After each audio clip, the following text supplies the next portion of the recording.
بسم اللہ الرحمن الرحیم۔ السلام علیکم ورحمۃ اللہ وبرکاتہ۔ غیبت اور آبرو ریزی کا انجام۔ حضرت انس بن مالک رضی اللہ تعالیٰ عنہ سے روایت ہے کہ رسول اللہ صلی اللہ علیہ وآلہ وسلم نے ارشاد فرمایا، جب مجھے معراج کروائی گئی تو میرا گزر کچھ ایسے لوگوں کے پاس سے ہوا جن کے ناخن تانبے کے تھے۔ وہ ان سے اپنے چہروں اور سینوں کو بری طرح نوچ رہے تھے۔ میں نے سوال کیا، اے جبرائیل، یہ کون لوگ ہیں؟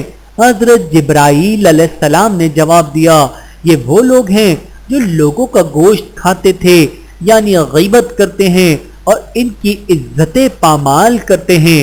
بحوالہ سنن ابی داؤد، حدیث نمبر 4880۔ اللہ تعالی ہم سب کو احادیث مبارکہ پہ عمل کرنے کی توفیق عطا فرمائے، آمین ثم آمین۔